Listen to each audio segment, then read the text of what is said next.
Tema bien importante. Obviamente, la necesidad de entender los procesos de cambio. Ahí es donde nos chocamos.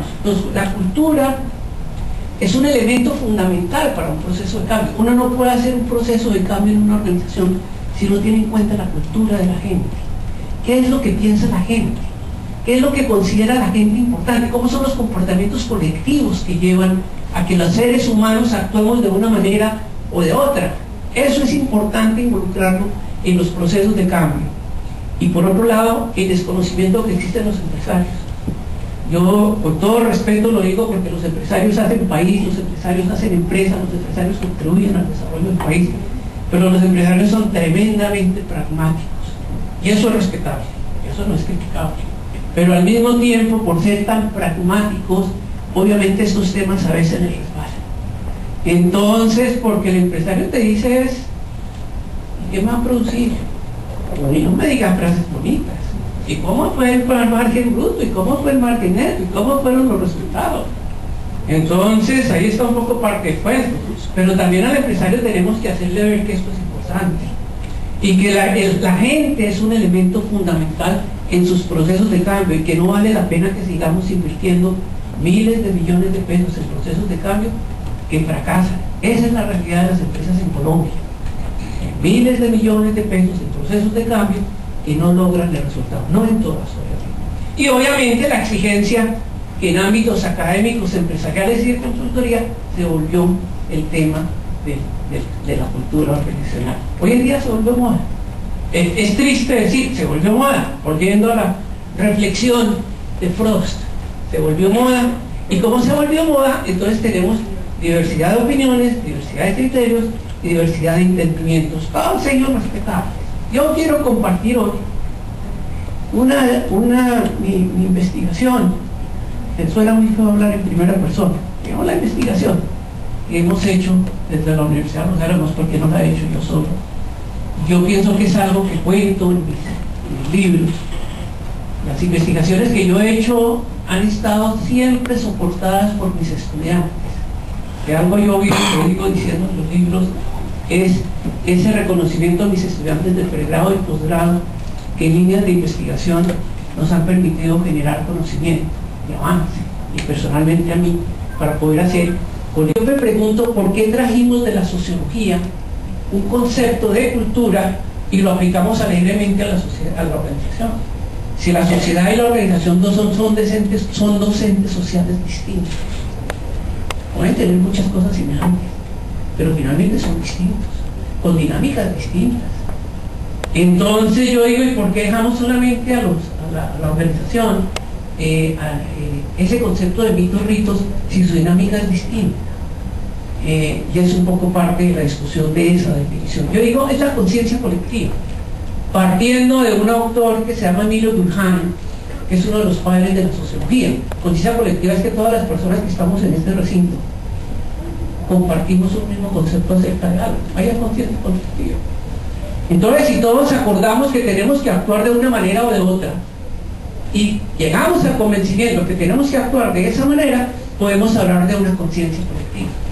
Esa conciencia colectiva se expresa en el sistema de significados que comparten los miembros de una organización. Eso es, todos aceptamos que tenemos que comportarnos y que actuamos de una manera igual como lo hacemos en la sociedad, de una manera determinada, que identifica y los diferencia de otros. ¿Qué quiere decir eso? Pues que la cultura es propia de cada organización. Ahora les voy a mostrar en mis 6 investigaciones que les traigo, pero muy rápidamente, que la cultura es distinta en cada organización. Ni siquiera me atrevo ya a decir, como pretendí al principio, decir es que de pronto la cultura de las instituciones de salud son parecidas, o que las instituciones, que la cultura de las instituciones en el sector comercio son parecidas, o el sector industrial. Ya llega a la conclusión que no es así. Institucionalizando y estandarizando conductas sociales. Institucionalizando es que todos las aprobamos. Estandarizando es que todos las hacemos de la misma manera. Y tales significados y comportamientos son determinados, y ahí está parte del cuento. El concepto que tiene el líder sobre el hombre. ¿Quién me enseñó eso? Sendler, en Contra la Corriente. Y hay una anécdota maravillosa en su libro. Dice Ricardo Semler, la historia es que era un muchacho muy joven que va a trabajar en la empresa de su padre y pregunta algún día a un vicepresidente que trabaja para su padre: ¿y aquí por qué requisan a los empleados al salir? Y la respuesta del vicepresidente es: porque son ladrones, y como son ladrones no podemos dejar que nos roben. Entonces fíjate, ese concepto de hombre genera comportamientos, o sea, nos requisamos al salir, asumimos ciertos comportamientos, nos controlamos más, etcétera, etcétera. Luego Semler dice: yo no tengo por qué controlar a padres de familia. Falta coordinación, falta comunicación. En Colombia yo digo las repúblicas independientes, la república independiente de finanzas, la república independiente de mercadeo. Cada cual hace su cuento, cada cual funciona, cada cual busca sus objetivos, conflictos de poder, problemas de comunicación. Todos esos son problemas de estructura. Y resulta que uno está inmerso en una estructura. Yo digo, la estructura es el sistema de relaciones que resulta de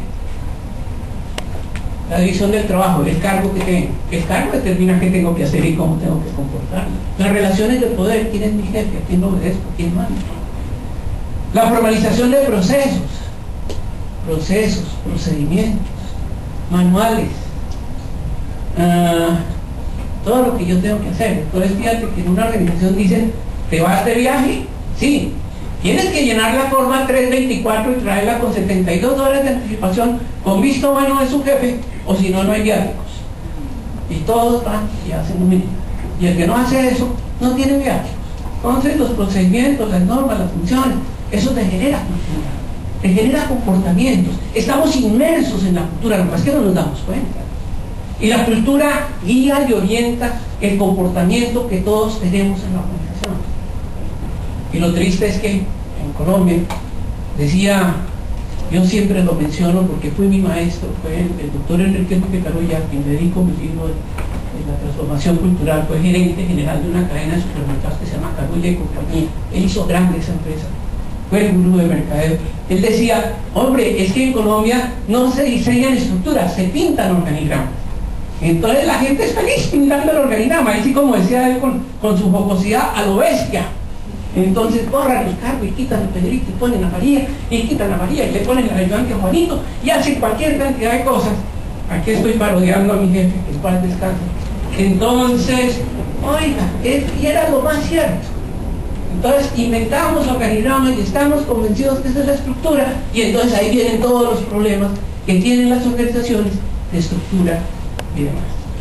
Entonces la estructura definitivamente es un elemento fundamental en el estudio de la cultura.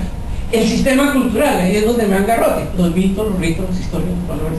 Entonces me dicen: es que tú eres tautológico, es que tú estás definiendo lo definido en la definición en lo definido. Y digo: no, pues es que para la cultura organizacional no son mitos, ritos, historias. Eso se lo dejo a los sociólogos.